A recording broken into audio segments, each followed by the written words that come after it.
안녕하세요. 김성겸 목사입니다. 산돌 성경 읽기에 오신 여러분 환영합니다. 오늘은 요한복음 14장부터 16장까지의 내용을 살펴보도록 하겠습니다. 요한복음 14장은 예수님의 떠나심, 성령님의 오심, 그리고 삼위일체 하나님과 성도가 서로 안에 거하는 삶에 대해서 말씀해 주십니다. 여기서 핵심 구절은 요한복음 14장 6절이라고 하겠습니다.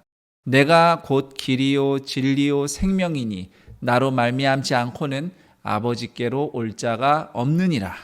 다시 말해서 예수님은 하나님의 백성이 하나님 앞으로 나아가서 그분과 함께 할 수 있도록 대신 희생하신 하나님의 아들이시다.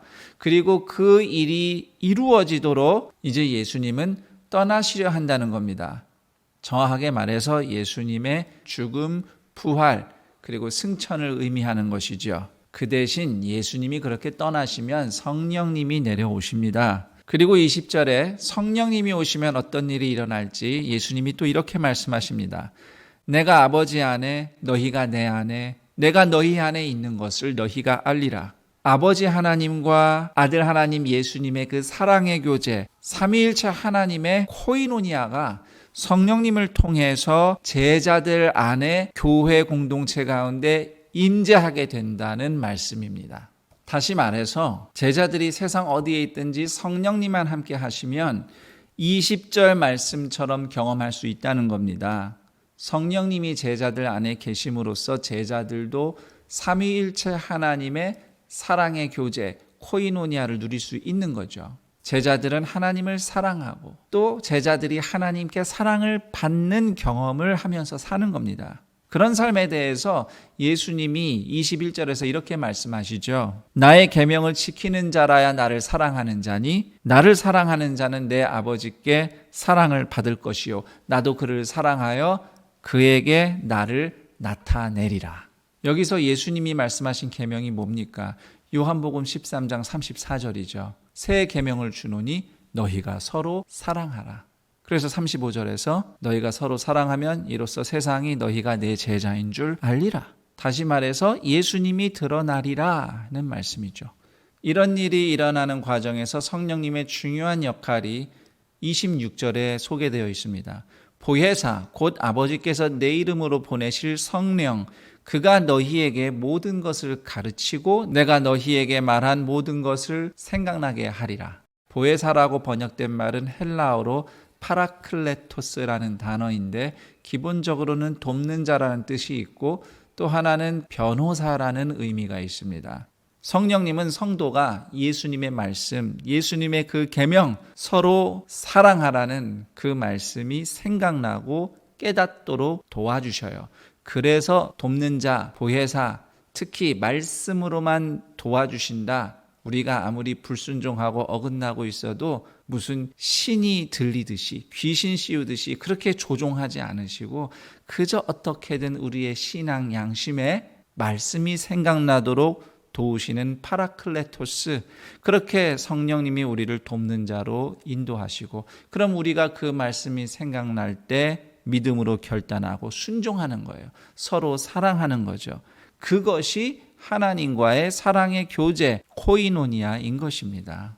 그래서 14장 내용을 좀 정리해보면 성령님은 두 가지 측면에서 중요한 분입니다. 하나님이 우리 안에, 우리가 하나님 안에 함께 거하는 삶을 가능하게 하시는 분이고 그리고 두 번째로 성령님은 우리에게 예수님의 계명, 서로 사랑하라는 그 말씀이 생각나게 하고 순종하도록 도우심으로써 성도가 영원하신 하나님과의 사랑의 코이노니아를 누릴 수 있도록 역사하시는 분입니다. 그리고 요한복음 15장에는 그 유명한 포도나무 비유가 등장합니다. 이 비유를 통해서 예수님의 제자들이 예수님을 통해 하나님의 사랑 안에 거할 수 있음을 말씀해 주시죠. 포도나무는 구약 성경에서 이스라엘을 상징하는 식물입니다. 그러므로 예수님은 이 비유를 통해 누가 참 이스라엘인가를 말씀해 주신다고 생각해 볼 수 있습니다. 15장의 중요한 말씀 5절이죠.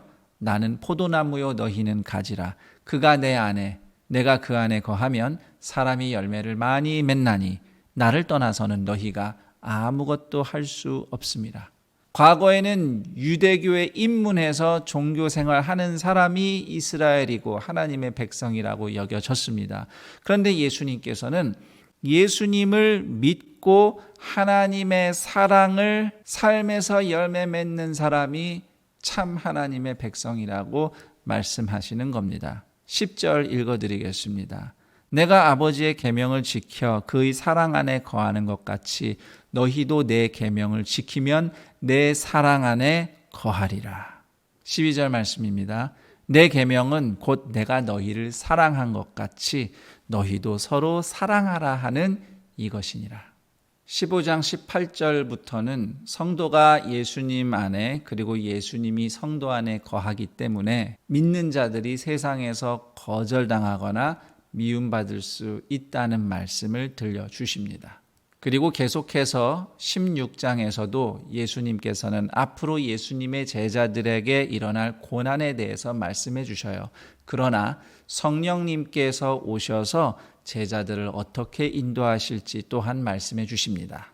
그래서 7절 8절 말씀 보시면 예수님께서 떠나가는 것이 더 유익이다. 그래야 성령님이 너희에게 오신다라고 하면서 성령님이 오시면 그가 와서 죄에 대하여 의에 대하여 심판에 대하여 세상을 책망하시리라 이렇게 말씀하시는데, 다시 말해서 성령님께서 세상 사람들이 죄를 깨우치도록 진리를 드러내시고, 또한 앞서 요한복음 15장 26절 말씀처럼 예수님이 새 삶을 주시는 구원의 길임을 증언하신다는 말씀입니다. 이와 같은 성령님의 증언하심은 단지 말로만 선포되는 것이 아니고요.